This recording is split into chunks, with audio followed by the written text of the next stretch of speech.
I do wonder, I'm listening to you, you're very well spoken, you're eloquent, you're articulate, but I have talked with others, and quite often one of the barriers to clients wanting a woman to be briefed has actually had something to do with perceptions about them not being enough of a barracuda, not going after the client enough, not speaking in a stentorian, plummy voice, not coming across as big and overbearing. Silly things like that, it may seem, but perceptions, in other words, of I really need to have a target for a barrister, and how do I know the woman will be a target? That type of thing. Do you think that may be, in fact, one of the reasons, in your experience, why people might say, oh, no, not a woman, thank you very much? Because of misplaced notions of what it takes to actually win a case. Now, it's interesting it's been put on that plane. One of the huge criticisms as made of women is simply their voice.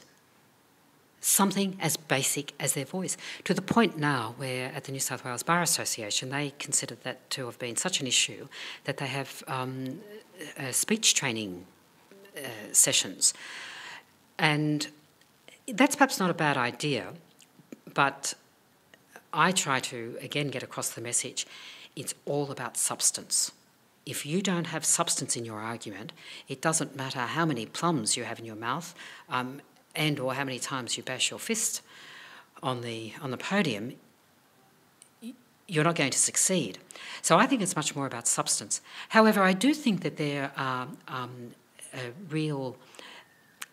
there is an art in advocacy.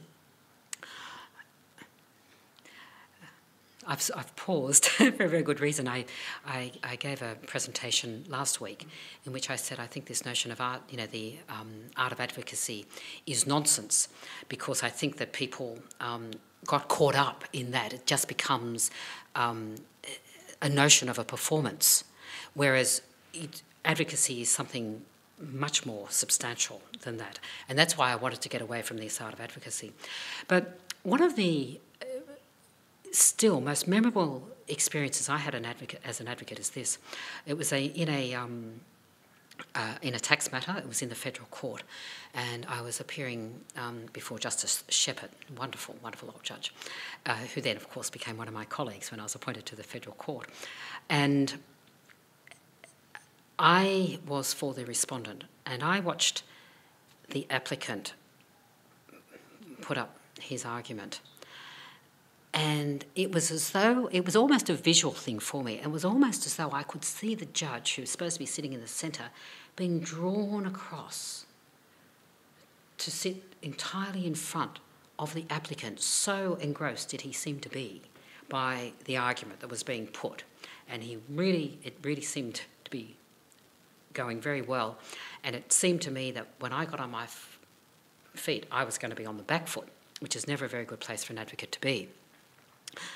And as the argument was being put, I became a little less focused on the content of the argument than how it was that I was going to get this judge back, at least to the middle, where I needed him in order to be able to start my argument on equal ground. And I can remember that, and I began to thinking, now, how am I going to do this? What's my hook? And it was a very simple hook that I thought I'm going to take him straight back, and I'm going to start with the legislation. Now, that's a very good place for a barrister to start, for an advocate to start, but you've got to remember I was going second, and he'd already been taken through the legislation.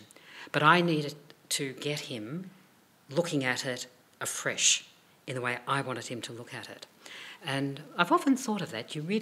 So even though I think it all has to be about substance, there does have to be a way in which you can engage the judge at a particular point of time. And I do think a lot of the advocacy schools and that which are run seem to be hugely focused on performance. And, people talk about the theatre of advocacy and things like that. I think that can be a mistake. So you doing your best then to lead a move away from this? Look, I agree with what you're saying. I think you're absolutely spot on about this, but I would like to see or know of more instances or perhaps initiatives whereby the approach that you're advocating, that of substance in one's arguments, is being put forward as, in effect, the model for how advocates, men or women, should be going about their arguments in the future. Yes, I mean, a couple of the, best commercial barristers in Sydney don't have the best presentation voices, but everybody knows that every word that they say is important. You don't waste the words. Very important as an advocate. So I think those types of messages are important. Having said that, if someone is nervous, if someone doesn't have necessarily a tremendous voice, if someone doesn't have a voice that carries, because there is a distance between the bench and the bar, and you have to be able to be heard. It's very frustrating if you can't hear the advocate. So there's nothing wrong with being taught those skills if you don't have them naturally. The mistake is if that's the primary message. There's something of much more substance. I just want to share with you a music anecdote told to me by Justice Betty King when she was at the bar as a criminal barrister.